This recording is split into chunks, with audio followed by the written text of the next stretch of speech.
Guys, andito pala yung ano, yung barko ng Coast Guard. So, BRP Bacolod City. Ayan. So, tingin ko paalis na rin itong mga to.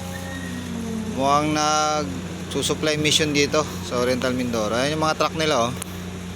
Ayan. So, marami yan. Marami yan kanina. Sa likod pa ng barko na yan, may mga truck pa yan dyan. Tapos ayun.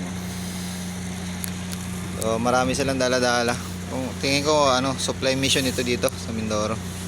Para sa mga tropa natin dito. Ayan. BRP Bacolod City. BRP Bacolod City. Ayan. See you guys. Dito na kami sa ano, sa taas ng barko. Ayan. So, bagong barko to ng Montenegro dito. Cellphone.